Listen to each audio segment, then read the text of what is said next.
Hello friend, PR novel series पे आपका हार्दिक स्वागत है। यहाँ पर आपको सुनने मिलेगा love story, heart stopping drama, romance, thrilling fantasy, revenge stories. अगर स्टोरी आपको अच्छा लगे तो इस चैनल को सब्सक्राइब कर लीजिएगा, लाइक शेयर और कमेंट कर दीजिएगा। Thank you. तो आरव अब तक बेड से उतरकर अपने बॉडी पर बाथरोब लपेटे बाथरूम की ओर बढ़ रहा था। मालिका अपने मन में ही कहती है, ये लड़का मुझसे डर जाने की सोच रहा है। इतना बोल वो एक डेविल स्माइल करती है और बाथरूम की ओर बढ़ जाती है। इधर आरव जैसे ही बाथरूम का दरवाजा बंद करने को होता है कि एक हाथ बीच में आ जाता है। ये हाथ किसी और का नहीं बल्कि मालिका का ही होता है। आरव बाथरूम का दरवाजा थोड़ा और खोलते हुए कहता है, बॉस क्या पहले आपको जाना है? इतना बोल वो मालिका के जवाब का इंतजार करता है कि तभी मालिका बाथरूम के अंदर आती है और आरव के गले में अपने दोनों हाथ डाल कहती है, आज मुझे कहीं नहीं जाना। आरव कुछ बोलने को होता है कि तभी मालिका आरव के बिल्कुल करीब होकर बड़े ही सेडक्टिव तरीके से कहती है, I want you Sheri right now. Aarav का गला मालिका की ये बात सुन सूखने लगता है। उसे कुछ समझ नहीं आता कि वो क्या करे। कहाँ वो मालिका से दूर जाने के बारे में सोच रहा था, पर यहाँ तो मालिका कुछ और ही सोची बैठी थी। फिर भी वो अपनी पूरी हिम्मत कर कहता है, बॉस वो मुझे काम पे जाना है, कल भी बिना बताए मैं आ गया था। मालिका अपने होठों को आरव के होठों के बिल्कुल करीब करते हुए कहती है, तुम उसकी चिंता मत करो, मैं देख लूंगी। तुम तो बस इस वक्त मुझे खुश करने की चिंता करो। इतना बोल वो अपने हाथ आरव के चॉइस इन्हें सेंसुअल तरीके से चलाने लगती है। आरव अपने गले से थूक को गटकते हुए कहता है, पर बॉस हमारी डील तो रात की हुई थी ना। अब मलिका को आरव के ऐसे सवाल करने से गुस्सा आने लगता है। वो अपने गुस्से पर काबू करते हुए थोड़े कड़क लहजे में कहती है, चेरी तुम्हें याद नहीं कल की रात तुम बर्बाद कर चुके हो। इतना ही नहीं कल तुम बुखार से तप रहे थे और जिस वजह से हमारे बीच ऐसा कुछ नहीं हुआ था। तो तुम्हें नहीं लगता कि कल रात की भरपाई तुम्हें करना चाहिए? वो आरव को रात को क्या क्या हुआ था वो सब बताती है, और ये भी कि कैसे आरव बेहोशी में भी मालिका को सेडुस कर रहा था। आरव को ये सब बिल्कुल भी याद नहीं आ रहा था। मालिका ने उसके लिए इतना कुछ किया, उसे बिलीव नहीं होता। वो कुछ कहता उससे पहले ही मालिका उसके होठों को अपने होठों में कैद कर चुकी थी और शॉवर भी ऑन कर चुकी थी। आरव न चाहते हुए भी मालिका का साथ देने लगता है और ये किस धीरे धीरे डीप और पसैनेट होती जा रही थी। मालिका आरव के बॉडी से बाथरोब निकाल फर्श पर गिरा चुकी थी और अब वो दोनों एक दूसरे में डूबते जा रहे थे। कुछ ही देर में बाथरूम से दोनों की सिसकियों की आवाजें आने लगती है। करीब 1 घंटे बाद आरव मलिका को अपने गोद में लिए बाथरूम से बाहर आता है। दोनों एक दूसरे के आंखों में डूबे हुए थे। आरव तो इस तरह मालिका में डूबा हुआ था कि कल रात क्या हुआ था इसका अब उसे कोई ख्याल भी नहीं था और ना ही उसे अपने जॉब की कोई चिंता। दोनों इस वक्त पूरी तरह से भिंगे हुए थे। मालिका एक बाथरोब में थी तो वही आरव सिर्फ एक टॉवेल में। आरव मालिका को बेड पर बड़े ही प्यार से लेटाता है और खुद भी मालिका के पास आकर लेट जाता है। उसके लेटते ही मलिका झट से उसके ऊपर आ जाती है और उसके चौए सीने पर किस करने लगती है। उसके किस करते ही आरव झट से मालिका के हाथों को पकड़ उसे अपने नीचे कर लेता है और खुद उसके ऊपर आते हुए कहता है, बॉस ये चीटिंग है, अभी तो मेरा टर्न है ना। आप पहले ही मुझे बहुत बाइट कर चुकी है, नो माय टर्न। इतना बोल वो मलिका के होठों पर हमला कर देता है और उसे पसैनेटली किस के साथ बाइट भी करने लगता है। वो फिर से अपने कैरेक्टर से बाहर आ चुका था। वो इस वक्त बिल्कुल भी क्यूट और मासूम आरव की तरह नहीं लग रहा था।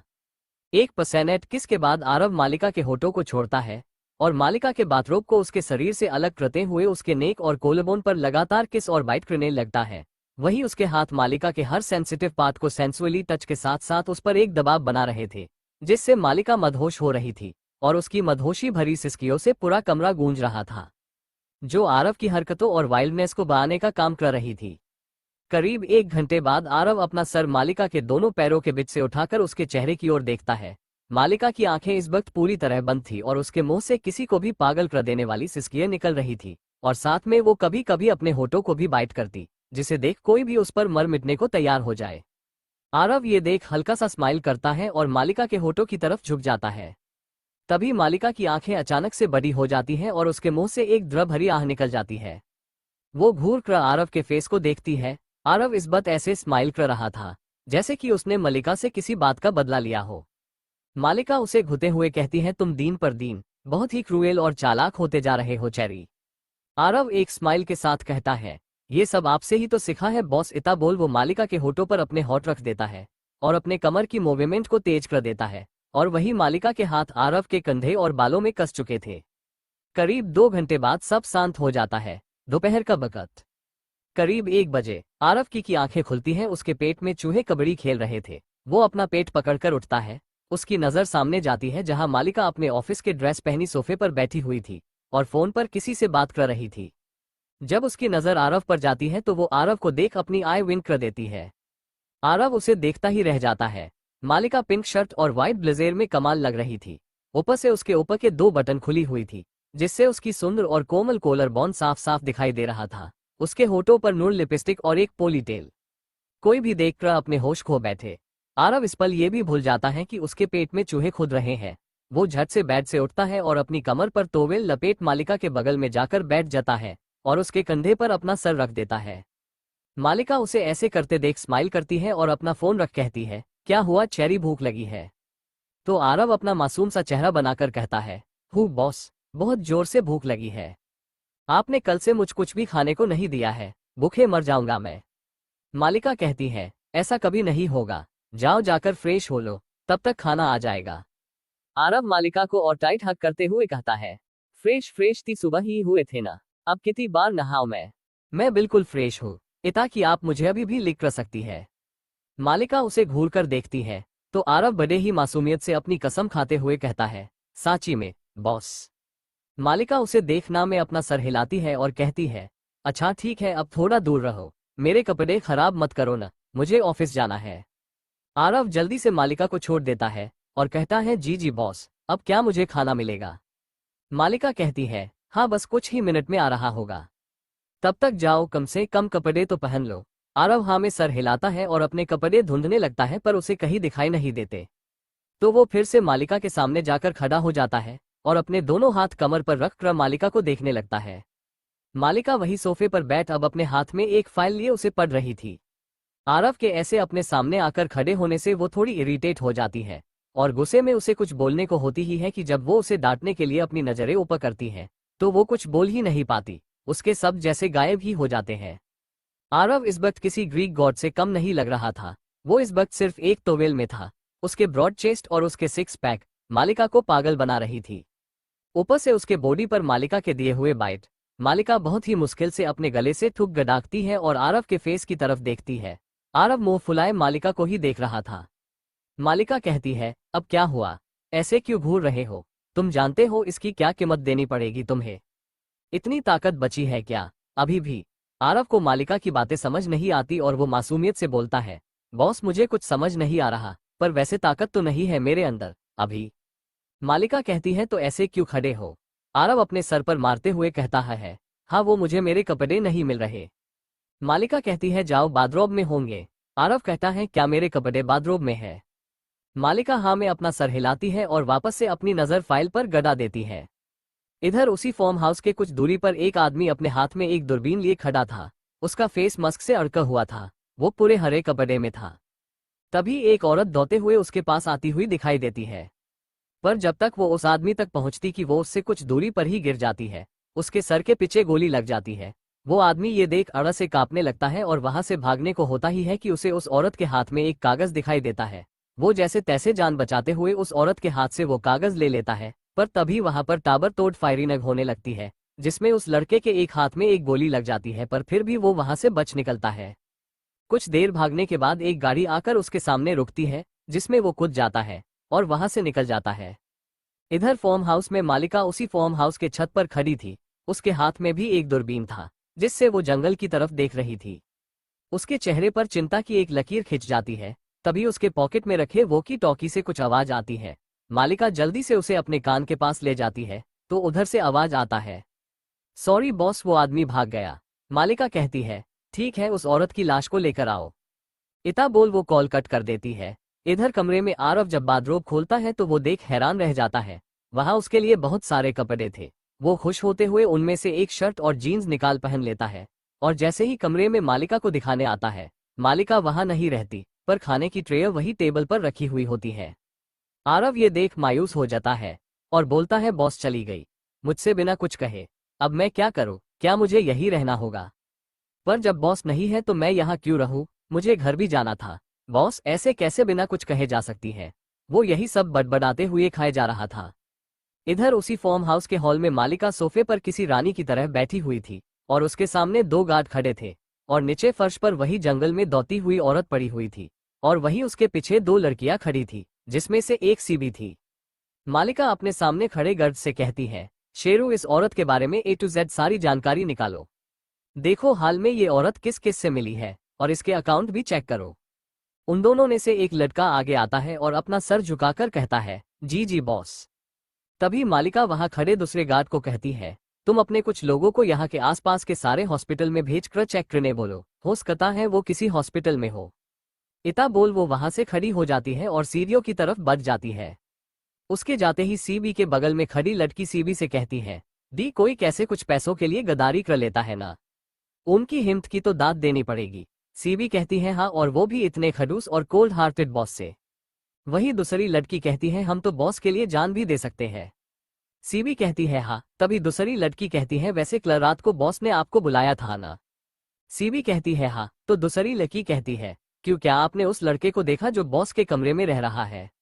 सीबी कहती है, हाँ, पर मैं नहीं बताऊंगी कि वो कैसा दिखता है। इता बोल वो वहां से भाग जाती है और वो लड़की उसके पीछे दौड़ती है, दी प्लस बताओ ना। इधर कमरे में आरव खाना खाकर चुपचाप मुंह फुलाए बेड पर बैठा हुआ था कि तभी कमरे का गेट खुलता है और मालिका अंदर आती है। आरव की नजर मालिका पर जाती है और उसके आंखों में एक चमक आ जाती है, पर फिर भी वो अपना मुंह दूसरे ओर कर बैठ जाता है। मालिका उसकी हरकतों को नोटिस कर लेती है, पर वो कुछ नहीं कहती। उसके दिमाग में अभी अभी जो हुआ था वही सब चल रहा था। वो जल्दी से अपना फाइल उठाती है और आरव की ओर एक नजर देखते हुए कहती है, चलो मैं तुम्हें घर तक छोड़ देती हूँ, आज तुम अपने फैमिली के साथ ही रहना, रात को भी आने की जरूरत नहीं है। पहले तो आरव खुश होता है कि वो आज अपने घर पर होगा, पर मलिका की लास्ट सेंटेंस सुन वापस से उसका चेहरा मायूस हो जाता है और वो सोचने लगता है कि रात को मुझे नहीं आना, इसका क्या मतलब हुआ? कहीं बॉस को कोई और तो नहीं मिल गया? क्या बॉस मुझे हमेशा के लिए छोड़ रही है? वो यही सब सोचे जा रहा था। वही मालिका उसे गुस्से से घूर रही थी, क्योंकि आरव अभी भी वैसे ही मूर्ति की तरह बेड पर बैठा हुआ था। मालिका गुस्से में एक कड़क आवाज के साथ बोलती है, चेरी, सुनाई नहीं दिया तुम्हें? क्या यही रहना है अकेले, क्योंकि मैं जा रही हूँ। तब जाकर आरव अपने होश में आता है और कहता है, नहीं नहीं बॉस, मुझे यहाँ अकेले नहीं रहना। पर आज वो कुछ बोल पाता कि मालिका उसके होठों पर अपने फिंगर रखते हुए कहती है, शश चेरी, अब अगर एक शब्द भी निकाला जो जीभ निकालकर फेंक दूंगी। आरव मलिका के मुंह से ऐसी धमकी सुन डर जाता है और अपने मुंह पर अंगुली रख बेड से खड़ा हो जाता है। मालिका उसके आंखों पर पट्टी बांधती है और उसका हाथ पकड़ लगभग उसे खींचते हुए नीचे की ओर बढ़ जाती है। इधर महाराजा होटल में समा की नजरें इधर उधर किसी को ढूंढ रही थी। समा, याद है ना? नहीं याद तो पीछे के चैप्टर फिर से पढ़ लो। शायद 19। वो अपने में ही बड़बड़ाते हुए इधर से उधर चहलकदमी कर रही थी। ये लड़का मुझे कहीं दिख क्यों नहीं रहा? काश कल रुक कर मैं उसका नाम पूछ लेती। क्या करूं अब? मैं कैसे पता करूं? वो ये सब बोल ही रही थी कि तभी वो एक आदमी से टकरा जाती है। वो गुस्से में उसे सुनाने ही वाली होती है कि वो बोलते बोलते रुक जाती है। ये कोई और नहीं, सुरेश था, आरव का दोस्त, जिसके साथ समा ने आरव को क्लोज होते देखा था। समा जल्दी से अपने फेस के एक्सप्रेशन को ठीक कर एक प्यारी सी स्माइल लाती है और राजेश से कहती है, सॉरी, मेरा ध्यान कहीं और था। राजेश एक बार को तो समा को देखता ही रह जाता है, पर फिर वो अपने होश में आते हुए कहता है, जी नहीं, कोई बात नहीं, हो जाता है। समा मौका देख कहती है, मुझे तुमसे कुछ बात करनी है, क्या तुम थोड़े देर के लिए साइड में आओगे? राजेश को लगता है शायद ये लड़की कोई गलत काम करने बोलेगी। अक्सर वहां पैसे देकर वेटर से गलत काम कराए जाते थे, इसलिए वो बोलता है, नहीं मैडम, मैं पैसे लेकर कोई गलत काम नहीं करता। समा कहती है, अरे मैं कोई गलत काम नहीं करने बोल रही, मुझे तुम्हारे पार्टनर के बारे में कुछ पूछना है। राजेश अभी भी हैरानी से समा को देखता है, तो समा थोड़ा इरिटेट होकर कहती है, अरे साइड में तो आओ, बताती हूँ। इता बोल वो साइड में लगे एक टेबल पर जाकर बैठ जाती है। इधर फार्म हाउस में सीढ़ियों से उतरने के बाद आरव धीरे से मालिका से अपना हाथ छोड़ा लेता है और कहता है, मुझे आदत हो गई है, मैं खुद से चलकर जाऊंगा बाहर। मालिका कुछ कहती इससे पहले आरव आगे बढ़ जाता है। वो आज मलिका से गुस्सा था। वो मुश्किल से 4 कदम चला ही होगा कि वो किसी से टकरा जाता है और वही फर्श पर गिर जाता है। वही मलिका ये देख गुस्से में आग बबूला हो जाती है। आरव तो गिरता ही है, उससे टकराने वाली लड़की के पैर भी डिसबैलेंस हो जाता है और वो भी आरव के ऊपर धाम से गिर जाती है। उसके मुंह से एक चीख निकलती है, आह बचाओ। वही उसके गिरने से पहले आरव जो उठने की कोशिश कर रहा था, वो फिर से फर्श पर गिर जाता है और उसके मुंह से एक दर्द भरी आह निकलती है। वो गुस्से में कुछ बोलने को होता ही है कि उसे एहसास होता है कि उसके होठ किसी सॉफ्ट सी चीज से टच हुई है।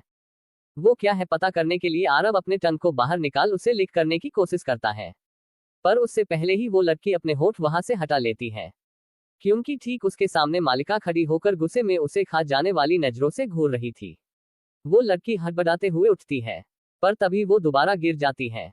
वही आरव की हालत खराब हो गई थी। एक तो उसे कुछ दिख नहीं रहा था। वो चिल्लाते हुए बोलता है, बॉस बॉस आप कहाँ हो, प्लस बचा लो मुझे, ये क्या हो रहा है, क्या मैं ये पट्टी खोल दूं? तभी उसे मालिका की गुस्से और कठोर आवाज सुनाई देती है। नहीं, आरव कहता है, हाँ हाँ ओके ओके बॉस, पर मैं टकराया किससे? क्या वो लड़की थी? मेरे होठों पर कुछ सॉफ्ट सा टच हुआ। वही वो लड़की सर झुकाए मालिका के सामने खड़ी थी। उसे आरव पर गुस्सा आ रहा था। एक तो ये सब मालिका के सामने हुआ था, और ऊपर से वो दोबारा एक्सप्लेन कर रहा था। वो उसे घूरती है, तो मालिका गुस्से में कहती है, सिया क्या हो रहा था ये, और सीबी कहाँ है? तुम दोनों का बचपना अभी खत्म नहीं हुआ, ऐसे दौड़ क्यों रही थी? इता बोल वो आरव को हाथ देती है और उसे सही से खड़ा करते हुए कहती है, अब इसे घुना बंद करो। तभी वहां पर सीबी आ जाती है और कहती है, सॉरी बॉस। उसे देख सिया भी कहती है, हाँ सॉरी बॉस, अब दोबारा नहीं होगा। मालिका उन दोनों को घूरते हुए कहती है, लगता है तुम दोनों के पास बहुत फ्री टाइम है, जिससे शायद तुम बोर होकर पकड़म पकड़ाई खेल रही हो। जिसे सुन दोनों के चेहरे की हवाएं उड़ जाती है, और दोनों एक साथ वही घुटनों के बल बैठकर अपने हाथ जोते हुए कहती है, नहीं नहीं बॉस ऐसा कुछ नहीं है, वो तो। वे दोनों कुछ बोलती उससे पहले मालिका कहती है, जस्ट शट अप सीबी, तुम आज पूरा दिन कैद खाने में रहोगी और वहां के जितने भी कैदी हैं उनका इलाज करोगी। और तुम सिया, तुम आज पूरे फॉर्म हाउस की सफाई करोगी। बहुत गंदा लग रहा है ना? वे दोनों कुछ बोलने को हुई ही थी कि मालिका उन्हें चुप कराते हुए बोलती है, अभी भी कम लग रहा तो और काम दूं। जिसे सुन दोनों ना में सर हिलाती है और कहती है, नहीं नहीं बॉस, हम अभी काम पर लग जाते हैं। इता बोल दोनों वहां से 9-2-11 हो जाती है। वही बेचारे आरव को तो कुछ समझ नहीं आ रहा था कि क्या हो रहा है। उसे तो कुछ दिखाई भी नहीं दे रहा था। मालिका उसे एक नजर घूरकर देखती है और फिर उसका हाथ पकड़ उसे खींचते हुए बाहर की ओर ले जाने लगती है। आरव उसके पीछे खींचते हुए चला जा रहा था। उसे कुछ दिख नहीं रहा था, पर उसे ये एहसास हो जाता है कि बॉस का दिमाग अभी गर्म है। मालिका जाकर आरव को कार के बैक सीट पर धक्का दे देती है और खुद भी उसके बगल में जाकर बैठ जाती है। उसके बैठते ही कार स्टार्ट हो जाती है। मालिका का ध्यान अभी भी आरव के होठों पर थी। उसे बार बार आरव की कही बातें याद आ रही थी कि मेरे होठों पर कुछ सॉफ्ट सा टच हुआ, और मालिका अपने ख्यालों में गुनमा हो जाती है कि क्या सिया के होठ उसके होठों से ज्यादा सॉफ्ट है। वो ये सोच ही रही थी कि उसे अपने थाई पर एक गर्म छुअन का एहसास होता है। वो अपनी नजरें नीचे कर देखती। आरव अपना हाथ मालिका के थाई पर बड़े ही सेडक्टिव तरीके से घुमा रहा था। मालिका झट से उसका हाथ पकड़ लेती है और गुस्से से कहती है, चेरी स्टॉप इट, नहीं तो अभी यही चलती गाड़ी से तुम्हें फेंक दूंगी। आरव ये सुन अपने हाथ को रोक देता है। मालिका ड्राइवर से कहती है, काका गाड़ी एक खाली जगह पर रोकना। आरव ये सुन अड़ा जाता है और मासूम सा शकल बनाकर कहता है, बॉस बॉस सॉरी, अब नहीं करूंगा, प्लस मुझे मारना मत, देखो ना मैं एक अच्छा लड़का हूँ, सच्ची में। वही मालिका उसकी बातों से इरिटेट हो जाती है और उसके दोनों गालों को पकड़ कसकर दबाते हुए कहती है, शश एकदम चुप, एक शब्द नहीं चेरी। वो उसे ये बोल ही रही थी कि तभी गाड़ी रुक जाती है। मालिका आरव को छोड़ गाड़ी के बाहर इधर उधर देखती है। सड़क बिल्कुल खाली थी। रोड के दोनों ओर घना जंगल था। मालिका कहती है, चाचा आप थोड़े देर के लिए बाहर जाए। जिसे सुन ड्राइवर जो करीब 50 साल का होगा गाड़ी से उतर कुछ दूर पर जाकर अपना मुंह दूसरी ओर खड़ा हो जाता है।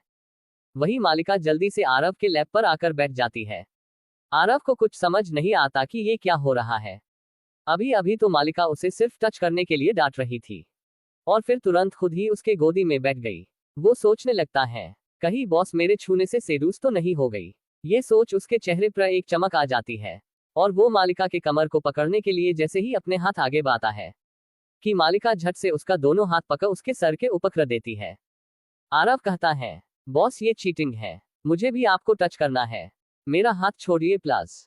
मालिका आरव के होठों पर अपने फिंगर रख कहती है, शश चेरी मैं जो पूछूंगी उसका जवाब दो पहले। आरव कहता है, ठीक है फिर मेरा हाथ छोड़ दोगी ना? मालिका कहती है, हाँ पर सच बताना। आरव हाँ में सर हिलाता है। तो मालिका उसके होठों को अपने अंगूठे से रब करते हुए पूछती है, अच्छा ये बताओ अभी अभी कुछ देर पहले जब तुम किसी से टकराए थे तो तुम्हारे ये होठ किसी सॉफ्ट चिट से टच हुई थी ना? इता बोल वो उसके होठों पर दबाव बढ़ा देती है, जैसे कि वो उन्हें पनिश कर रही हो। आरव हमें अपना सर हिलाता है और कहता है, हाँ बॉस, क्या था वो? बहुत सॉफ्ट था। मालिका कहती है, क्या मेरे होठों से भी ज्यादा सॉफ्ट थी? आरव मालिका की ये बात सुन थोड़ा चौंक जाता है, पर फिर अगले ही पल वो बोलता है, नहीं बॉस, बिल्कुल भी नहीं। आपके होठ तो मुझे दुनिया की सबसे सॉफ्ट और मीठी लगती है। मालिका उसके गालों को पकड़ कसकर दबाते हुए कहती है, सच बताओ, मस्का मत लगाओ। इतना कसकर पका था कि आरव को बोलने का भी नहीं बन रहा होता है, पर फिर भी वो किसी तरह बोलने की कोशिश करते हुए कहता है, हु बॉस साची, आपके इन होठों के लिए तो मैं अपनी जान भी दे सकता हूँ। ये सुन न जाने क्यों मालिका के चेहरे पर एक स्माइल आ जाती है, जैसे कि वो यही सुनना चाहती हो, और वो उसके चेहरे को प्यार से पकड़ अपने होठ आरव के होठों पर रख देती है और उससे पसेनेटली किस करने लगती है। आरव भी किस बैक करने लगता है। मालिका की पकड़ आरव के हाथों पर ढीली ही जाती है, जिसका फायदा उठाकर आरव अपने हाथ मालिका से छोड़ा लेता है और अपने दोनों हाथों से उसके कमर को जकड़ खुद के बेहद करीब कर लेता है। मालिका भी उसे नहीं रोकती। मालिका के हाथ आरव के बालों में चल रहे थे। दोनों की किस और भी डीप होती जा रही थी। इधर एक पुराने विला के बाहर एक गाड़ी आकर रुकती है और उसमें से एक 65 साल के एज के करीब एक बूढ़ा आदमी हाथ में सोने की एक स्टिक लेकर नीचे उतरता है। उसे देख वहां के सभी गार्ड्स एकदम स्ट्रेट खड़े हो जाते हैं। जैसे जैसे वो बूढ़ा व्यक्ति आगे चल रहा था, वहां खड़े सभी गार्ड्स उनके सामने अपना सर झुका रहे थे। तभी वहां एक आदमी आता है, जो कि देखने में एक कमांडो लग रहा होता है। आकर अपना सर झुकाता है और कहता है, मालिक वो ठीक है, चलिए मैं ले चलता हूँ। इतना बोल वो आगे आगे चलने लगता है। विला बस देखने में पुराना लग रहा था, पर उस पर की गई कारीगरी, उसकी चमक किसी भी नए डिजाइन से बनाए गए विला को पीछे छोड़ सकती थी। विला के अंदर जाने पर ऐसा लग रहा था जैसे किसी राजा महाराजाओं के महल में आ गए हो। वही वो बूढ़ा व्यक्ति अपने तेज कदमों से आगे बढ़ रहा था। कुछ देर चलने के बाद वो एक कमरे में जाते हैं। कमरे के अंदर एक बहुत बड़ा बेड लगा हुआ था, जिस पर एक आदमी लेटा हुआ था। उसके हाथ में बैंडेज था। बूढ़ा व्यक्ति को देख वो आदमी अपनी पूरी ताकत लगाकर उठने की कोशिश करता है। ये वही आदमी था जो जंगल से मालिका के आदमियों से बचकर भागा था। बूढ़ा व्यक्ति उसे न उठने का इशारा करते हुए कहते हैं, मैं उठने की जरूरत नहीं है। तुम बस मुझे ये बताओ कि क्या पता चला है तुम्हें मेरे पोते के बारे में। ये सुन मैक थोड़ा सा कपका जाता है और अब उसकी आवाज लखदाने लगती है। वो बोलता है, बॉस वो छोटे सरकार और वो मालिका रजवंश, वो इसके आगे मैक कुछ और बोल ही नहीं पाता। बूढ़ा व्यक्ति उसे ऐसे करते देख गुस्से में बोलते हैं, बोलो भी, ऐसी क्या बात है जो तुमसे बोला नहीं जा रहा। मैक पिलो के नीचे से एक कागज निकाल बूढ़ा व्यक्ति की तरफ बढ़ा देता है और अपनी नजरें नीचे कर लेता है। ये वही कागज था जो उस औरत के हाथ में थी। बूढ़ा व्यक्ति उस कागज को खोलकर देखता है, पर उसमें जो लिखा था उसे पकड़ उसकी आंखें गुस्से से लाल हो जाती है। वे गुस्से से कांपने लगते हैं। वहां खड़े आसपास के लोग एक पल को डर जाते हैं। उनके पास खड़ा कमांडर जैसा दिखने वाला आदमी हिम्मत कर पूछता है, सरकार क्या बात है? मैक कहता है, मालिक आप हुक्म करे तो। वो इतना बोला ही था कि बूढ़ा व्यक्ति उसे हाथ दिखाकर रोक देते हैं और गुस्से में बोलते हैं, मालिका राजवंश को अभी मालूम नहीं कि वो किसके खानदान के उत्तराधिकारी के साथ खेल रही है। अभी कुछ करने की जरूरत नहीं। विश्वनाथ प्रताप सिंह नाम है मेरा। इतनी आसानी से नहीं छोड़ूंगा उसे। इतना बोल वो एक खतरनाक वाली स्माइल देते हैं और मैक से कहते हैं, उसकी पूरी जानकारी मुझे ला कर दो। कहीं उसे हमारे पोते के बारे कुछ पता तो नहीं है। ये बोलते ही उनके चेहरे पर एक चिंता की लकीर खिंच जाती है। मेरे पोते पर कड़ी नजर रखो, अब वो समय दूर नहीं है। किसी भी वक्त उसे हमारी जरूरत हो सकती है। मैक कहता है, मालिक और उसका क्या करना है? विश्वनाथ प्रताप सिंह कहते हैं, अभी हमें आरव पर ध्यान देना चाहिए और उसके बारे में अभी ये पता करो कि वो आरव का यूज क्यों कर रही है। उसका मकसद क्या है? इतना बोल वो कमरे से बाहर चले जाते हैं। इधर मालिका की कार में करीब 10 मिनट बाद मालिका आरव के होठों को छोड़ती है और उसके गोद से उतरने को होती है कि आरव की पकड़ उसके कमर पर कस जाती है। मालिका उसे घूर कर देखती है और कहती है, आरव छोड़ो, मेरी मीटिंग है, मेरे कपड़े खराब हो जाएंगे। आरव न चाहते हुए भी उसके कमर पर अपनी पकड़ ढीली कर देता है। कुछ ही देर में कार आरव के घर के गाली के बाहर आकर रुकती है। मालिका कहती है, जाओ बाहर। आरव हमें सर हिलाता है, पर बाहर जाने से पहले मालिका से कहता है, बॉस आज शाम मैं क्यों नहीं आ सकता। मालिका के चेहरे पर आरव की ये बात सुन स्माइल आ जाती है और वो आरव के गाल पर अपनी गर्म हथेली रख कहती है, चेरी मुझे अपनी आदत मत बनाओ। मेरे में एक बहुत बुरी बात है कि जब मुझे ये एहसास होता है कि किसी की मैं आदत बन गई हूँ, तो उस दिन मैं उसे अपनी लाइफ से बाहर निकाल फेंक देती हूँ। आरव मासूम सी शकल बनाकर कहता है, बॉस क्या मतलब हुआ इसका? क्या अब आप मुझे खुद से दूर कर दोगे? मालिका कहती है, नहीं इतना जल्दी नहीं चेरी, अभी वक्त है, आज मैं कहीं बाहर जा रही, तो हम कल मिलेंगे। आरव के चेहरे पर ये सुन एक अलग ही खुशी और चमक आ जाती है, जैसे कि वो यही सुनना चाहता हो। आरव कार से उतरता है और 10 गिनकर अपने आंखों से काली पट्टी निकालता है। वो अपने आसपास देख ही रहा था कि तभी उसका फोन बजने लगता है। वो जल्दी से पॉकेट से फोन निकाल उस पर नाम देखता है, जहां लिखा हुआ था सुरेश बरो। ये देख वो एक पल को अपने सोच में गुम्मा हो जाता है। ये शौरश इस वक्त क्यों कॉल कर रहा है? कहीं मुझे जॉब से निकाल दिया, ये बताने के लिए तो नहीं? हे भगवान, क्या करूं मैं? पर बॉस ने तो कहा था कि वो देख लेंगी, पर क्या देखेंगी वो? मैंने याद भी नहीं दिलाया। खैर, अब जो होगा देखा जाएगा। इतना बोल वो अपने फिंगर को क्रॉस कर जल्दी से कॉल पिक कर लेता है। कॉल पिक करते ही उधर से आवाज आती है, आरव कहाँ है तू? आज आया क्यों नहीं काम पर? आरव अपने मन में बोलता है, ले हो गया मेरा कल्याण, गई ये जॉब मेरे हाथ से। आरव को कुछ न बोलते देख कॉल के दूसरी ओर से आवाज आता है, हेलो हेलो, सुन रहा है ना तू? अभी कहाँ है तू? आरव अपने सोच से बाहर आता है और खुद को दिलासा देते हुए कहता है, घर के पास। क्यों, कोई काम है? सुरेश कहता है, हाँ तुमसे कोई मिलने आई है। आरव चौंकते हुए कहता है, मेरे से? पर कौन? सुरेश कहता है, वो अपना नाम समा बता रही है, बोल रही है तुमसे मिलना बहुत जरूरी है। आरव कहता है, पर भाई मैं किसी समा को नहीं जानता। सुरेश कहता है, अरे भाई आकर मिलेगा तभी तो जानेगा ना। हमारे रेस्टोरेंट के बगल में जो कैफे है वो वहां तुम्हारा वेट करेगी, जल्दी से आ जा, ज्यादा सोच मत। इतना बोल वो कॉल कट कर देता है। आरव अपने फोन को घूर कर देखता है और कहता है, ये क्या बात हुई? मेरा बिना बात सुने कट कर दिया। क्या करूं, जाओ या नहीं? कहीं ये उसका कोई मजाक तो नहीं? खैर जो भी हो जाकर देखना तो पड़ेगा। इतना बोल वो एक ऑटो रोकवाता है और उस पर बैठ कैफे के लिए निकल जाता है।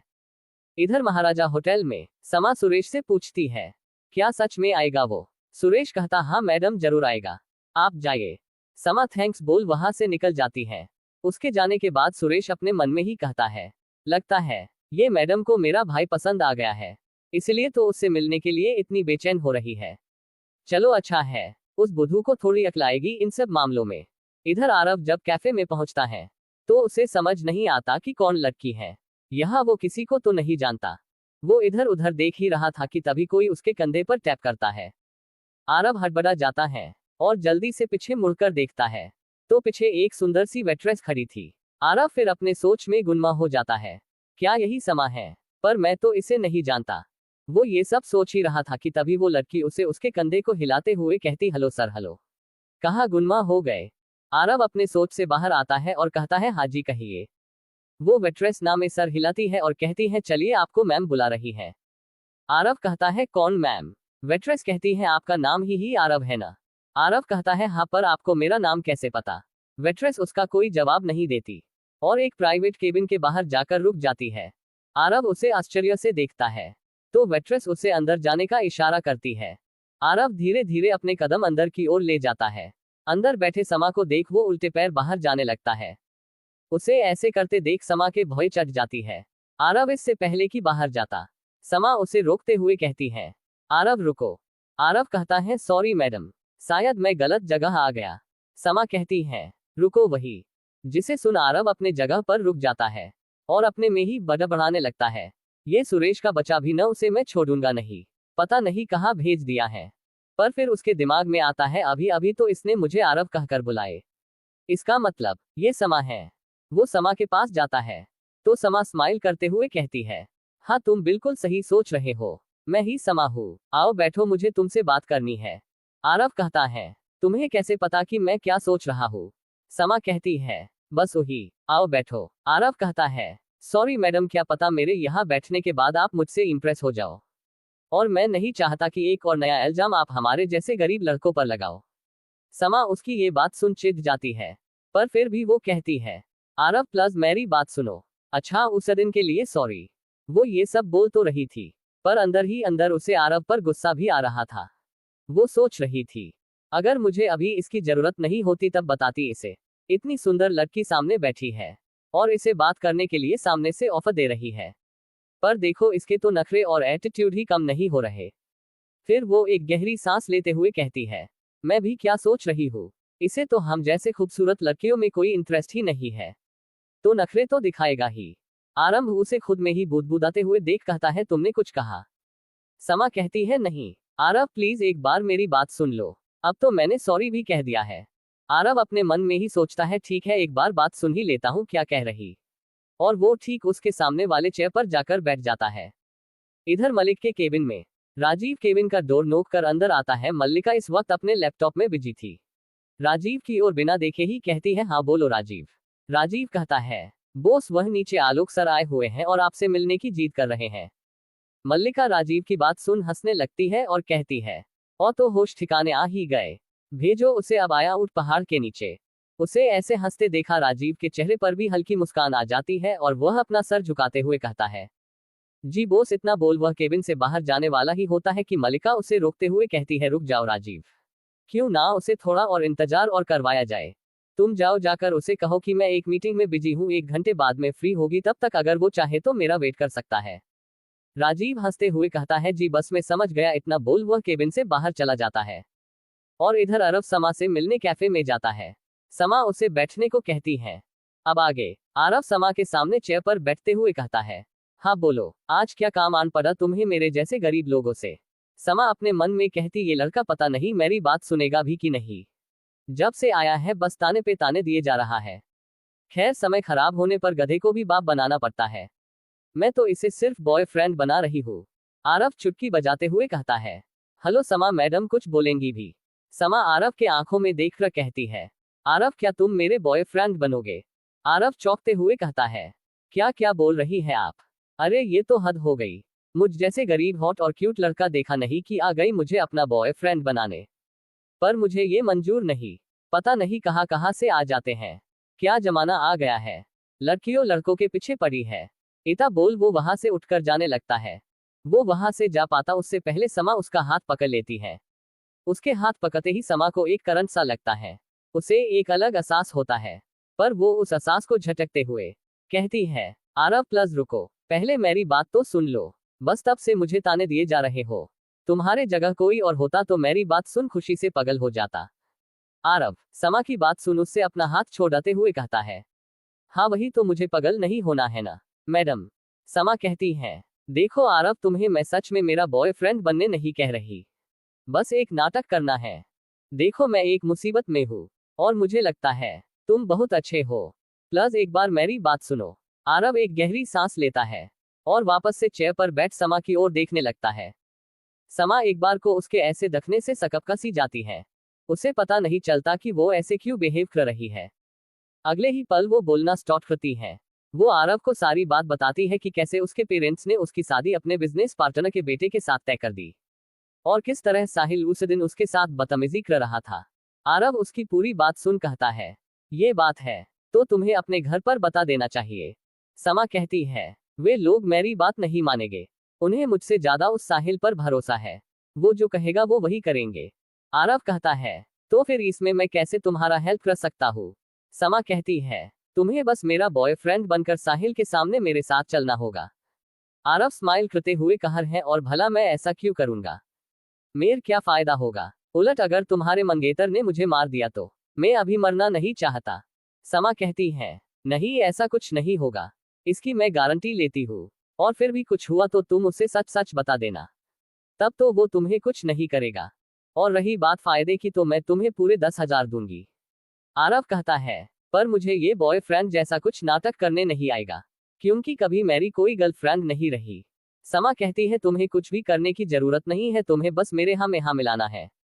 आरव उसकी ये बात सुन सोचने लगता है। इधर मालिका के केबिन में राजीव इंटर करता है और कहता है, बॉस अब पूरे 2 घंटे हो गए हैं, नीचे आलोक पागलों की तरह सब पर चीख रहा है। मालिका ये सुन एक डेविल स्माइल करती है और राजीव की ओर देखते हुए उससे पूछती है, तुम्हें क्या लगता है, अब उससे मिल लेना चाहिए? राजीव कहता है, बॉस मेरे ख्याल से अब उसे और इंतजार नहीं करवाना चाहिए, कहीं गुस्से में वो अपनी जान न ले ले। इता बोल वो भी स्माइल करने लगता है। मालिका कहती, हाँ जाओ बुलाकर लाओ जरा, मैं भी तो देखूं अपने प्यारे भाई का गुस्सा। इता बोल वो हंसने लगती है और अपने पॉकेट से सिगरेट निकाल अपने होठों के बीच दबा लेती है। उसे ऐसा करता देख राजीव आगे बढ़कर उसके सिगरेट को लाइटर से जला देता है और फिर अपना सर झुकाए बाहर निकल जाता है। और मालिका विंडो के पास जाकर खड़ी हो जाती है और सिगरेट के कस लेने लगती है। कुछ ही मिनट में उसके केबिन का दरवाजा फिर से नॉक होता है। मालिका बिना कौन है देखे अंदर आ जाओ कहती, जैसे कि उसे मालूम था कि कौन होगा। उसकी परमिशन मिलते ही आलोक केबिन का दरवाजा एक धाम के साथ खोलते हुए अंदर आता है और वही राजीव भी उसके पीछे पीछे अंदर आ जाता है। आलोक गुस्से से गरजते हुए कहता है, मालिका ये क्या हरकत है? तुमने मेरे सारे अकाउंट सील करवा दिए क्यों? और ये हक किसने दिया है तुम्हें कि तुम मेरे अकाउंट पर बैन लगा सको? जवाब दो मुझे। मालिका आराम से सिगरेट के कस भरते हुए अपने चेयर जे पास आती है और उस पर किसी महारानी की तरह बैठ अपने दोनों हाथ चेयर पर रख फेरने लगती है और आलोक की ओर घूर कर देखते हुए कहती है, राजीव बताओ मेरे प्यारे भाई को मेरे बारे में। राजीव कहता है, जी बॉस। इता बोल वो आलोक की तरफ देख कुछ बोलने के लिए अपना मुंह खोलता ही है कि आलोक उसे अपना हाथ दिखाकर रोकते हुए कहता है, मुझे तुमसे जानने की जरूरत नहीं है। इता बोल वो राजीव को एक ही नजरों से देखता है, जिसे महसूस कर राजीव अपने हाथों की मुठ्ठियां कस लेता है। पर वो कुछ नहीं कर सकता था, इसलिए वो नजरें नीचे कर लेता है। वही ये सब देख मालिका का गुस्सा और बढ़ जाता है और वो आलोक की तरफ घूरते हुए कहती है, अच्छा तो तुम जानते हो कि मैं कौन हूँ, तो फिर ये सवाल करने का क्या मतलब हुआ? आलोक कहता है, मालिका तुम चाहती क्या और तुम मेरे साथ ऐसा क्यों कर रही हो? मालिका कहती है, वेल जैसा कि तुम्हें पता है कि मैं इस कंपनी की वन एंड ओनली सेव हूँ, तो ये मेरा फर्ज बनता है कि मैं ये पता करूँ कि इस कंपनी के पैसे कहाँ कहाँ जा रहे, उसका सही इस्तेमाल हो रहा है कि नहीं। आलोक कहता है, पर ये काम तो फाइनेंस डिपार्टमेंट का है। मल्लिका कहती है, और रियली तो मैं यहाँ झक मारने के लिए बैठी हूँ है ना? आलोक कहता है, क्या कहना क्या चाहती हो कि मैंने कोई घोटाला किया है, और अगर किया भी है तो तुम्हारे पास क्या सबूत है? मल्लिका कहती है, सबूत चाहिए। ठीक है तो फिर हम कल मिलते हैं, कल मैंने सब बोर्ड मेंबर्स की मीटिंग बुलाई है। मैं सबूत तुम्हें वही दिखाऊंगी, अब अगर कोई और बात ना पूछनी हो तो अब तुम जा सकते हो। आलोक मल्लिका के मुंह से सबूत का नाम सुन घबरा जाता है, पर फिर अपनी घबराहट को छुपाते हुए कहता है, सबूत? कैसा सबूत है तुम्हारे पास, मुझे दिखाओ। पर उसकी आवाज में घबराहट और कंपन मल्लिका साफ महसूस कर सकती थी। वह उसकी ऐसी हालत देख जोर जोर से हंसने लगती है और कहती है, वाह मेरा प्यारा भाई, बस एक सबूत के नाम पर कितना डर गया। उसकी ऐसी बातें सुन आलोक गुस्से से तमतमा जाता है और कहता है, मालिका मैं जानता हूँ तुम्हारे पास कोई सबूत नहीं है, अगर होते तो तुम मुझे जरूर दिखाती। मल्लिका हंसते हुए कहती है, ओह अच्छा तो तुम्हें ऐसा लगता है कि मैं बिना किसी सबूत के ऐसे ही थूका लगा रही हूँ। खैर तुम्हें जो भी लगे उससे मुझे क्या, पर हाँ जाने से पहले तुम अपना फोन एक बार जरूर देख लो। आलोक कहता है, फोन? क्या हुआ मेरे फोन को? मल्लिका कहती है, देखो तो मैंने तुम्हें कुछ भेजा है। आरव जल्दी से अपने पॉकेट से फोन निकाल उस पर मलिक के आए मैसेज को देखता है। उसे देख वह एक पल को जन्मसा जाता है। उसकी आंखें फोन के स्क्रीन से हटाने का नाम नहीं ले रही थी। मल्लिका उसे ऐसे खड़े खड़े कहते हुए देखा हंसने लगती है और हंसते हुए आलोक के कंधे कंधे पर अपना हाथ रख कहती है, अरे अरे मेरे प्यारे भाई, आपको डर लग रहा है? ये तो सिर्फ एक ट्रेलर है, एक छोटा सा सबूत जो मैंने आपको दिखाया है। और भी बहुत से सबूत है मेरे पास जो मैं कल बोर्ड मेंबर को दिखाऊंगी, और आपके पास जो 40% शेयर है वह भी कल मेरे नाम हो जाएंगे। इतना बोल वो जोर जोर से हंसने लगती है। आलोक कहता है, देखो मलिक तुम ये ठीक नहीं कर रही हो। तुम ऐसा क्यों कर रही हो? मैंने ऐसा क्या किया है? मल्लिका कहती है, तो आपको याद भी नहीं है कि आपने क्या किया है? आप अपने दिमाग पर थोड़ा जोर डालिए और याद करने की कोशिश कीजिए कि आपने क्या किया है, और अगर फिर भी याद ना आए तो। मल्लिका इता बोल चुप हो जाती है। आलोक कहता है, नहीं मुझे नहीं याद कि मैंने ऐसा क्या किया है। मल्लिका कहती है, ठीक है फिर आप घर जाए और घर जाकर अच्छे से याद करना। इतना बोल वो विंडो के पास चली जाती है। आलोक कहता है, मल्लिका प्लीज मुझे 2 दिन का टाइम दो, मैं पैसों का सारा हिसाब तुम्हें दे दूंगा। मैंने कोई चोरी नहीं की है।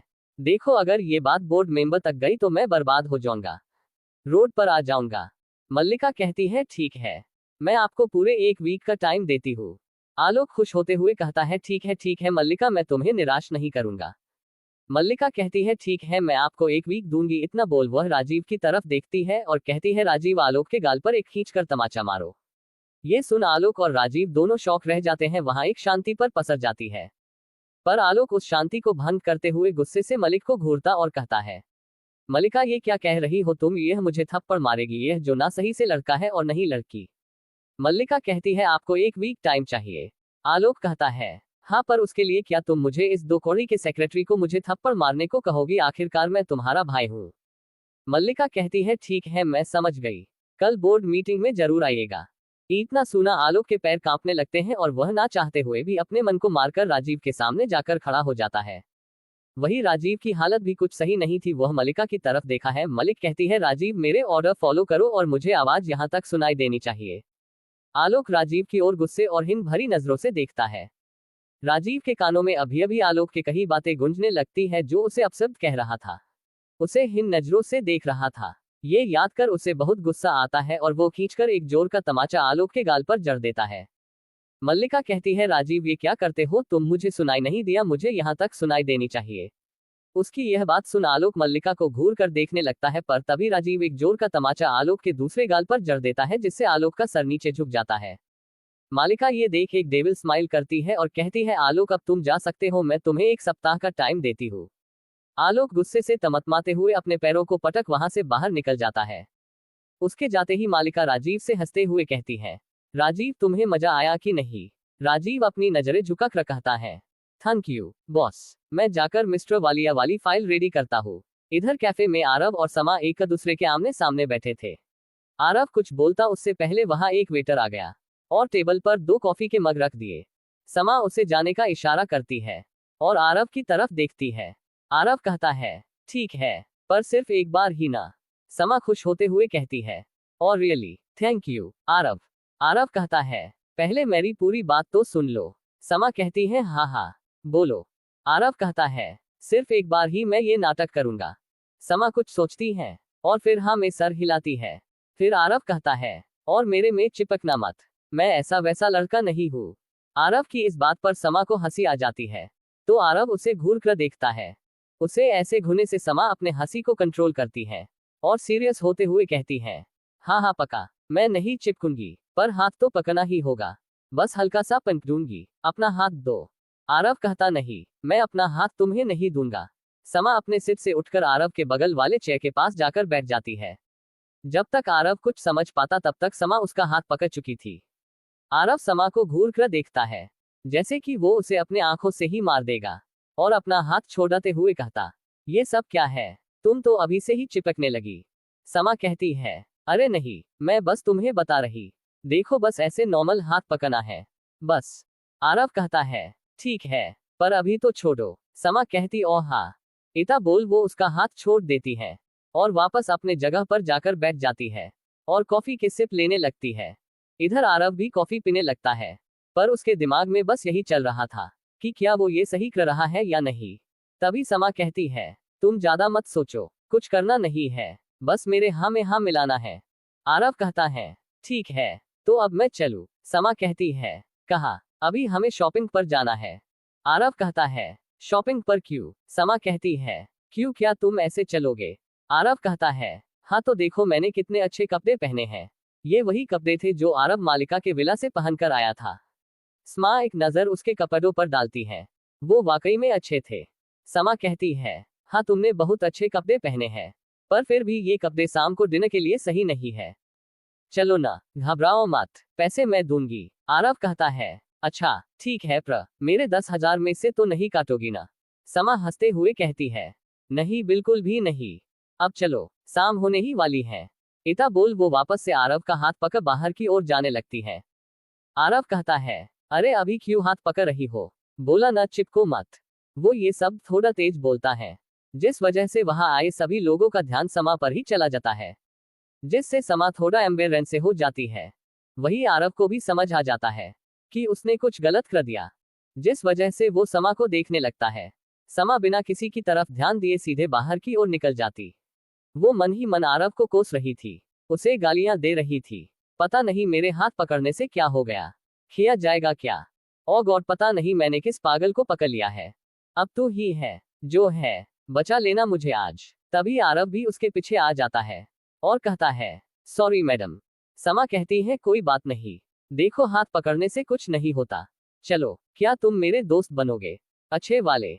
आरव कहता है, हाँ ठीक। समा अपना हाथ आगे करती है तो आरव भी अपना हाथ बाकर समा से हाथ मिलाता है। समा कहती है, अब एक दोस्त कभी कभी अपने दोस्त का हाथ तो पकड़ ही सकती है ना? आरव कहता है, हाँ ठीक है। समा कहती है, चलो गाड़ी में बैठो, और हाँ अब हम दोस्त हैं, तो तुम मुझे समा कहकर ही बुलाना, ओके? आरव हाँ में गर्दन हिलाता है। समा कहती है, गुड, चलो अब मैं और भी कुछ बातें तुम्हें बताती चलूंगी। आरव हाँ में सर हिलाता है और जाकर समा के साथ उसके गाड़ी में बैठ जाता है। इधर मालिका के प्राइवेट जेट में मालिका की अंगुलियां लैपटॉप पर तेजी से चल रही थी कि तभी राजीव आता है और कहता है, बॉस आप भूल गई कि कल क्या है।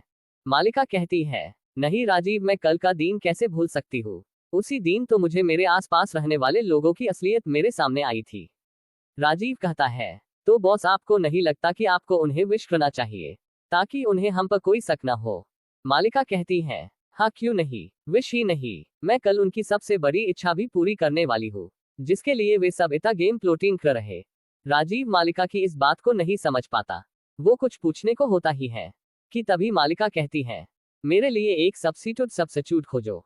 राजीव अब मालिका की बात समझ जाता है जिससे उसके चेहरे पर एक स्माइल आ जाती है और वो अपने मन में ही कहता है, बॉस आप सिर्फ एक ही पीस हो पूरे दुनिया में। राजीव को कुछ न बोलते देख मालिका राजीव की ओर टर्न करती है और एक कड़क आवाज में बोलती है, कहाँ खोए हुए हो, मैंने क्या कहा सुने या नहीं। राजीव कहता है, जी जी बॉस, पर आपकी जैसी कोई लड़की मिलना नामुमकिन है। मालिका कहती है, तुम बस एक लड़की का इंतजाम करो जो कि मेरे ही हाइट की हो और मेरे जैसा फिगर हो, बाकी का बाद में बताऊंगी। राजीव कहता है, ओके बॉस मैं सब समझ गया, आप चिंता मत करिए। दोनों बात कर ही रहे थे कि मालिका के फोन पर वीडियो कॉल आने लगा। इधर एक बड़े से मॉल में आरव एक बहुत ही एलिगेंट 3 पीस सूट में ट्राई रूम से बाहर आया। वो इस वक्त ब्लैक पैंट, व्हाइट शर्ट और ऊपर से ब्लैक कोट में था। वो इस वक्त मोस्ट हॉट जॉम एलिजिबल बचेलर लग रहा था। वो आरव से बिल्कुल अलग ही लग रहा था। उसे जो भी देख रहा था बस देखता ही रह जा रहा था, मानो कि जैसे उसका लुक सबको अपने बस में कर रहा हो। मॉल में आए सभी लड़कियां और सेल्स गर्ल उसे मुंह फाड़े देख रहे थे। समा का हाल भी कुछ अलग नहीं था। वो भी आरव को ऐसे ही मुंह फाड़े ऊपर से नीचे तक घूर रही थी। वही आरव सबको ऐसे अपनी ओर घूरते पाकर थोड़ा असहज हो जाता है और जल्दी से मुड़कर वहां से वापस ट्राई रूम में जाने को हुआ ही था कि समा जल्दी से आगे जाकर उसका हाथ पकड़ उसे रोकते हुए कहती है, ओ माय गुडनेस, ये मैं क्या देख रही हूँ। ऐसा लग रहा है जैसे मैं पूरे वर्ल्ड के सबसे हैंडसम लड़के को देख रही हूँ। आरव तुम तो कमाल, बिल्कुल क्या कहो, तुम ग्रीक गॉड लग रहे हो। वही आरव को कुछ समझ नहीं आ रहा था। वो अपने मन में कहता है, क्या बोल रही है ये लड़की, पागल तो नहीं हो गई। क्या मैं सच में बहुत अच्छा लग रहा हूँ या फिर ये मुझे चने के झाड़ पर चढ़ा रही है। पर ये लोग मुझे ऐसे क्यों घूर रहे हैं, जैसे मुझे घूर घूर कर ही खा जाएंगे। वही समा अपने मन में कहती है, आज तो वो साहिल का बच्चा जल भूंज कर राख हो जाएगा। बड़ा उसे अपने लुक पर घमंड है ना। आज उसे पता चलेगा कि मेरे बॉयफ्रेंड के सामने उसके जैसे 100 लोग भी आ जाए ना तो भी उस बका का चाम आरव के सामने फीका पड़ जाएगा। काश कि इसे लड़कियों में इंटरेस्ट होता तो मैं इसे अपना बॉयफ्रेंड बना लेती। कहा 2 दिन पहले वो उस पर इल्जाम लगा रही थी और कहा आज खुद उसे अपना बॉयफ्रेंड बनाना चाहती है। आरव समा का हाथ पकड़ कहता है, कहाँ खो गई तुम, मैं इतना अच्छा लग रहा हूँ तो सब मुझे घूर क्यों रहे हैं, जैसे कि मैं कोई एलियन हूँ।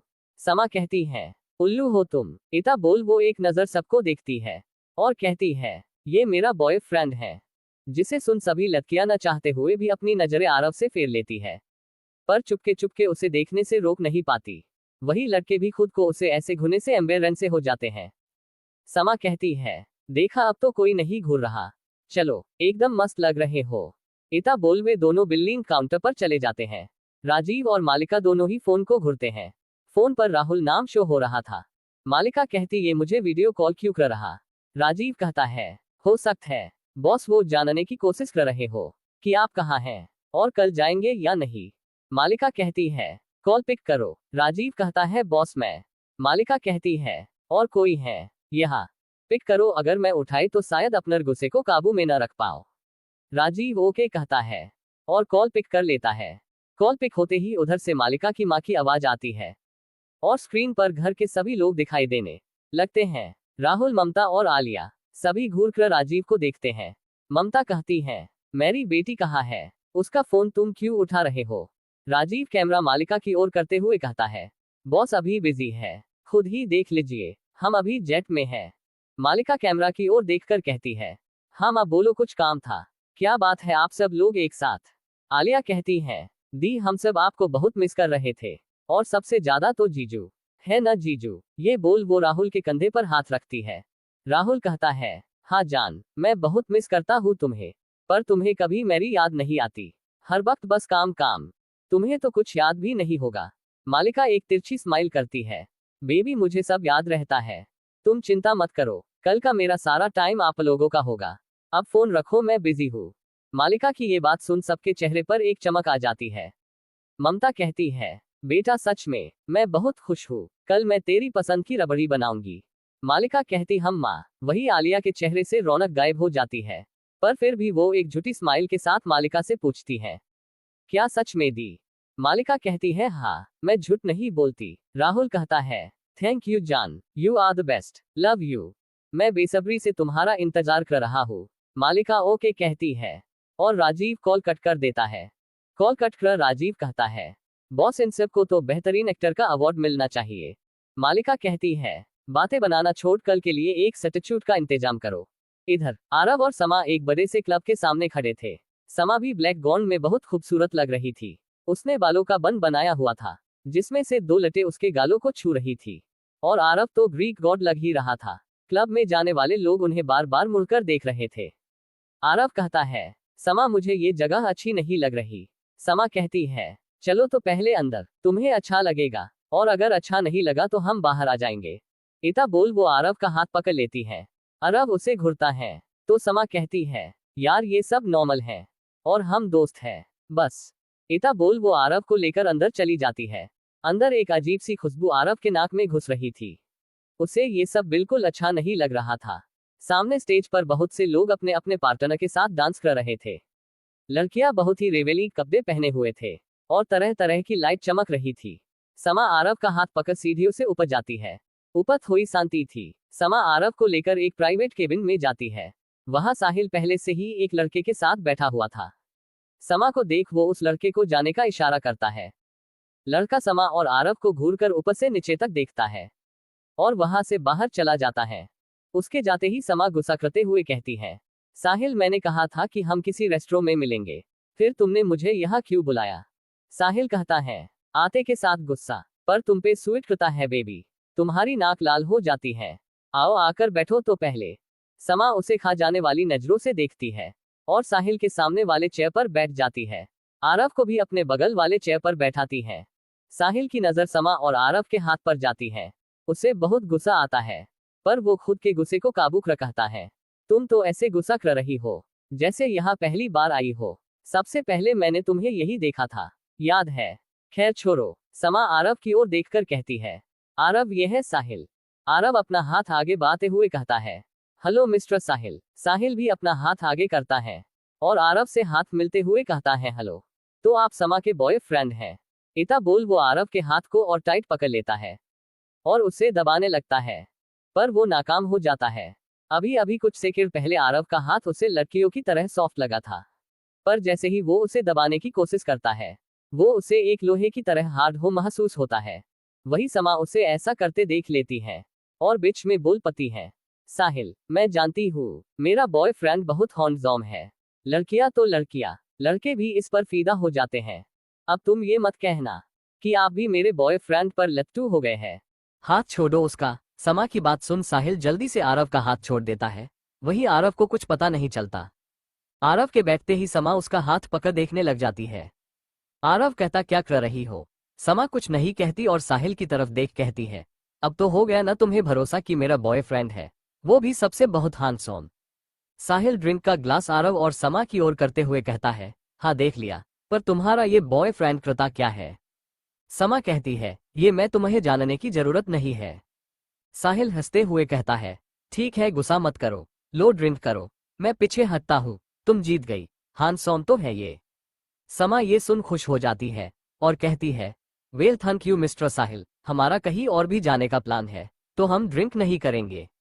साहिल कहता है, ऐसे कैसे? मैं तुम्हारे लिए इतना कुछ कर रहा हूँ, मैं तो दोनों के बीच से हट रहा हूँ, अपने रिश्ते से आजाद कर रहा हूँ तुम्हें, और तुम हो जो कि एक ड्रिंक भी नहीं कर सकती मेरे साथ। समा कहती है, ठीक है, पर मेरा बॉयफ्रेंड ड्रिंक नहीं करता, उसे एलर्जी है। राहुल कहता है, कोई बात नहीं, मैं उसके लिए फ्रूट ड्रिंक मंगा देता हूँ। इता बोल वो वेटर को आवाज लगाता है। वेटर वही कुछ दूर पर खड़ा था। साहिल उसे एक ऑरेंज जूस लाने बोलता है और वही कुछ दर पर वो शख्स जो अभी साहिल के साथ बैठा था, वो 3 से 4 टेबल पीछे बैठ सब देख रहा होता है। वेटर के जाते ही वो भी उसके पीछे पीछे चल देता है। आरव कहता है, मिस्टर साहिल आप दोनों ड्रिंक करिए, मैं ठीक हूँ। साहिल कहता है, हाँ बिल्कुल समा, चेस तुम्हारी आजादी के लिए। समा भी एक स्माइल के साथ चेस करती है। कुछ ही देर में वेटर जूस का ग्लास लाकर टेबल पर रख देता है। साहिल कहता है, आरव लो। वैसे कैसे पसंद आ गया तुम्हें ये आरव? ये तो बहुत सीधा साधा दिखता है। स्मा कहती है, इसलिए तो पसंद आ गया। इता बोल वो हंसने लगती है। अब तक आरव भी जूस खत्म कर चुका था। कुछ ही सेकंड में समा अपना सर पकड़ लेती है और घूर कर साहिल की तरफ देख कहती है, तुमने क्या मिलाया था ड्रिंक में? साहिल अपने सीट से खड़ा होकर समा के पास जाता है और उसका हाथ पकड़ कहता है, शायद तुम्हें चढ़ गई है, चलो मैं तुम्हें छोड़ देता हूँ। आरव का भी सर गोल गोल घूमता हुआ महसूस हो रहा था, पर फिर भी वो हिम्मत कर आगे आता है और देखने की कोशिश करता है कि क्या हो रहा है। बहुत कोशिश करने के बाद उसे दिखता है कि साहिल समा को जबरदस्ती उसके हाथ को पकड़ उसे खींचते हुए अपने साथ ले जा रहा है और स्मा खुद को छोड़ाने की कोशिश कर रही है। आरव पूरी हिम्मत कर स्मा के पास जाता है, सुर उसके हाथ को पकड़ उसे साहिल से छोड़ाकर अपनी ओर खींच लेता है। समा भी आरव के सीने से जाकर लग जाती है। तभी वहां पर वही आदमी आता है और आरव को पकड़ लेता है और साहिल समा को आरव से छोड़ाकर फिर से उसे घसीटते हुए ले जाते हुए कहता है, बेबी बस आज की रात फिर मैं तुम्हें आजाद कर दूंगा। बस आज के लिए तुम्हें मेरे कैद में रहना होगा। इधर वो आदमी आरव का सर टेबल पर पटकने वाला होता ही है कि वो खुद न जाने कैसे उछलते हुए जाकर कुछ दूर एक दीवार से टकरा जाता है और उसके मुंह से एक दर्दनाक चीख निकलती है। ये देख वहां के सभी लोग शौक में चले जाते हैं। वही हाल साहिल का भी था। वो भी पीछे मुड़कर आरव को देखता है तो आरव वैसे ही टेबल से टीक कर बैठा हुआ था और उसकी आंखें जुगनू की तरह चमक रही थी। साहिल कहता है, इसमें कोई भूत तो नहीं घुस गया ना? ये क्या हुआ, कैसे किया इसने? वहां आसपास के लोगों में भी फुसफुसाहट शुरू हो जाती है। कोई कहता, कौन है ये?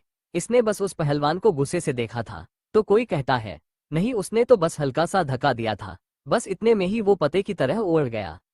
साहिल ये सब सुन किसी को कॉल करता है और फिर समा को पकड़ आगे बढ़ने लगता है। समा खुद को उससे छोड़ाने की कोशिश करती है पर घिरे घिरे उसकी ताकत जवाब दे रही थी। वहां क्या हुआ उसे कुछ समझ नहीं आ रहा था। तभी कुछ हटे कटे लोग आरव को गुस्से से घुरते हुए उसके ओर तेज कदमों से बढ़ने लगते हैं और वही वहां मौजूद लोग एक साइड हो जाते हैं है देखने के लिए कि जो उन लोगों ने देखा वो सच था या सिर्फ उनका कोई भ्रम। उनमें से एक हटा कटा आदमी आगे आता है और आरव के बालों को पकड़ उसे खड़ा करने की कोशिश करता है पर आरव उससे हिल भी नहीं पाता। फिर वो उसका हाथ पकड़ उसे उठाने की कोशिश करता है पर वो आरव को हिला भी नहीं पाता। वो आदमी थक हार कर पीछे अपने साथियों को देखता है। उसका इशारा समझ एक आदमी आगे आता है और कहता है, एक लड़का नहीं उठ रहा है तुमसे? इता बोल वो भी आरव का दूसरा हाथ पकड़ उसे उठाने की कोशिश करता है पर आरव तब भी 1 इंच नहीं हिलता। वहां साइड में खड़े लोगों को हंसी आने लगती है पर तभी पीछे खड़े 2 बॉडी बिल्डर लोग वहां सबको घूर कर देखता है जिससे अड़क कर सब अपना अपना मुंह दबा लेते हैं। वही साहिल जब ये नजारा देखता है तो वो वही जमसा जाता है। समा अब तक बेहोश हो चुकी थी। पीछे खड़े 2 लोग अपने हाथों में हॉकी स्टिक लिए आरव की ओर बढ़ते हैं और जैसे ही उसके सर पर मारने वाले होते हैं कि तभी आरव अपना सर ऊपर करता है और उन सबको घूर कर देखता है और जैसे ही वे लोग आरव की आंखों में देखते हैं वे सब अपने अपने जगह पर जम से जाते हैं। उनके हाथ जो आरव को मारने के लिए उठे थे वे हवा में ही रुक जाते हैं। वही वहां खड़े सभी लोग अपनी आंखें फाड़ ये नजारा देख रहे थे। उन्हें समझ नहीं आ रहा था कि क्या ये सब सच है या फिर वे सब सपना देख रहे हैं या तो फिर शायद वे सब किसी दूसरी दुनिया में पहुंच गए हैं। अब आरव जो तब से अपना सर झुकाए बैठा था वो अब अपने पैरों पर खड़ा होता है और साहिल की तरफ देखता है जिसके हाथ में समा झूल रही थी। साहिल उसे ऐसे अपने ओर देखता देख बहुत डर जाता है और अड़ा के मारे चिल्लाते हुए अपने आदमियों को कहता है, अरे देख क्या रहे हो, मारो उसे। इता बोल वो समा को अपने बाहों में उठाकर वहां से भागने लगता है। वही इधर उसकी बात सुन सभी बॉडी बिल्डर अपने होश में आते हैं और आरव के ऊपर एक साथ हमला कर देते हैं। वही आरव उन सबको एक ही सेकंड में कुछ दूर फेंक देता है। उसकी मूवमेंट्स इतनी फास्ट थी कि वहां किसी को कुछ समझ नहीं आता कि कब आरव ने सबको मारा और उन सबको एक साथ दूर फेंक दिया। 1 सेकंड के अंदर ही वहां ऐसा लगने लगा था जैसे अभी अभी कोई तूफान आकर वहां से गुजरा हो। चारों आदमी उस फ्लोर के 4 डायरेक्शन में जाकर गिरते हैं। कुछ दीवार से जाकर टकराते हैं तो कोई शीशे से टकरा कर सीधा नीचे गिर जाता है। सबकी हालत इतनी खराब थी कि कोई हिल भी नहीं पा रहा था। एक आदमी ठीक साहिल के आगे जाकर गिरता है। साहिल जब तक नीचे उस आदमी को देखता तब तक आरव खुद उसके सामने आकर खड़ा हो जाता है। साहिल अड़ा से कांपने लगता है उसके हाथ से समा छूट जाती है। समा जैसे ही नीचे गिरने को होती है, आरव उसे अपने हाथों से थाम लेता है और साहिल के फेस पर एक जोरदार पंच मारता है, जिससे वो भी कुछ दूर जाकर गिरता है। उसके मुंह से खून की धारा बहने लगती है। वहीं आरव समा को अपने गोद में लेकर वहां से गायब हो जाता है। सुबह का वक्त। सुबह के करीब 8 बजे आरव की आंख खुलती है, तो वो देखता है कि वो इस वक्त अपने कमरे में है। खिड़की से धूप आकर सीधा उसके चेहरे पर पड़ रही थी। पर ये क्या, वो जब खुद को देखता है तो पाता है वो अपने कमरे में तो है, पर ऐसे ही नीचे फर्श पर सो रहा है। उसका सर काफी दर्द कर रहा था। उसे समझ नहीं आ रहा था कि वो नीचे फर्श पर क्यों सो रहा है और वो फर्श पर कब आकर सोया। उसके कपड़े अस्त व्यस्त हुए पड़े थे। वो सोचता है शायद वो भूल गया होगा कि अब उसने एक नई चौकी अपने कमरे में लगाया है, बॉस के पैसों से। हालांकि वो इससे पहले फर्श पर ही बेड लगाकर सोया करता था, पर मालिका के पैसे देने के बाद उसने घर में जरूरत की सारी चीजें ले ली थी।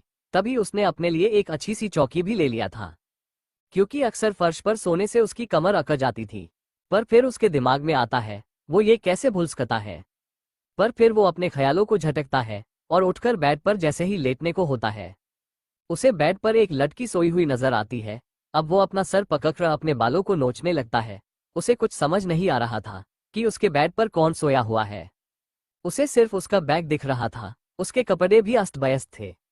आरव बेड के दूसरी साइड जाता है ताकि वो उस लड़की का फेस देख सके, पर उस लड़की के फेस पर उसके बाल बिखरे हुए थे, जिससे उसका फेस नहीं दिख रहा था। आरव एक पल के लिए कुछ सोचता है, पर अगले ही पल वो उस लड़की के फेस से उसके बालों को हटाता है। उसके सामने कोई और नहीं बल्कि समा ही थी। वो उसे देख अपने दिमाग पर जोर डालता है। तब उसे याद आता है कि कल रात वो समा के साथ साहिल से मिलने गया था। फिर जूस पीने के बाद उसका सर घूमने लगता है और साहिल समा को अपने साथ जबरदस्ती ले जा रहा था। बस उसके बाद क्या हुआ, वो कैसे अपने कमरे में आया, समा को यहाँ कैसे लाया, ये सब कुछ भी उसे याद नहीं था। वो जैसे ही वहां से जाने के लिए पलटा, उसे समा की आवाज सुनाई देती है, आरव। आरव पीछे मुड़कर समा को देखता है, पर फिर अपनी नजरें उस पर से फेर लेता है। समा की गोंद थोड़ी नीचे हो चुकी थी, जिससे उसके कोलर बोन और उसकी उभरी हुई बॉडी विजिबल हो रही थी। समा को अपने कपड़ों का ख्याल नहीं था। वो आरव से कहती है, क्या हुआ, तुम अपना मुंह क्यों फेर रहे हो। आरव कहता है, पहले अपने कपड़े सही करो। समा ये सुन खुद को देखती है। वो थोड़ी एम्बेरेंस हो जाती है और अपने कपड़े सही कर कहती है, हाँ अब तुम इधर देख सकते हो। आरव समा की ओर देखता है और पूछता है, क्या तुम्हें याद है कि कल क्या हुआ था, हम दोनों यहाँ कैसे आए। समा अपने चारों ओर देखती है और फिर डरते हुए कहती है, आरव ये हम कहाँ हैं, कहीं साहिल ने हमें किडनैप तो नहीं कर लिया ना, हमें जल्दी यहाँ से बाहर निकलना होगा। आरव कहता है, मतलब तुम्हें भी कुछ भी याद नहीं, ये मेरा घर है और ये मेरा कमरा है। समा कहती है, क्या सच में, मतलब कल रात तुमने मुझे बचा लिया। ये thank you Aarav, thank you so much. इतना बोल वो आरव के कमर से लिपट जाती है। आरव उसे खुद से दूर करता है और गुस्से में बोलता है, ये क्या कर रही हो तुम, कितनी बार बोलूं चिपको मत। समा बेड से खड़ी होकर आरव के करीब आती है और आरव के गालों को पकड़ उस पर किस कर कहती है, ओहो आरव तुमने मुझ पर इतना बड़ा एहसान किया है कि मैं खुद को रोक ही नहीं पा रही हूँ। आरव उसे खुद से दूर धक्का देते हुए कहता है, मैंने तुम्हें बचाया पर मुझे कुछ भी याद नहीं। तुम्हें याद है तो तुम मुझे बताओ कल रात क्या क्या हुआ था। समा कहती है, कल। वो अपने दिमाग पर जोर देती है और कहती है, कल साहिल ने मुझे ड्रिंक पिलाई थी और फिर मुझे जबरदस्ती अपने साथ ले जा रहा था, पर तुमने मुझे बचा लिया। आरव थोड़ा इरिटेट होते हुए कहता, कैसे बचाया था, ये बताओ। समा कुछ सोचती है और कहती है, मैं बताती हूँ। तुमने न मुझे उस बदमाश गुंडे साहिल के हाथ से अपनी ओर खींचा ऐसे। वो अपने ही हाथ को खींचते हुए कहती है, और मैं सीधे तुम्हारे गले लग गई। बिल्कुल ऐसे इतना बोल वो आरव के गले लग जाती है। आरव गुस्से में बोलता है, समा दूर हटो, पर समा नहीं हटती। वो बोलती है, तुम्हें कुछ हो रहा है क्या आरव। आरव कहता है, नहीं, पर तुम चिपक क्यों रही हो। समा आरव के सीने से होते हुए उसके नेक तक अपने फिंगर से वेली चलाने लगती है। आरव झट से उसका हाथ पकड़ लेता है और उसे खुद से दूर करते हुए कहता है, आगे क्या हुआ ये बताओ। इस तरह की और भी अच्छी स्टोरी सुनने के लिए पीआर नोवेल स्टोरीज चैनल को सब्सक्राइब कर लीजिए।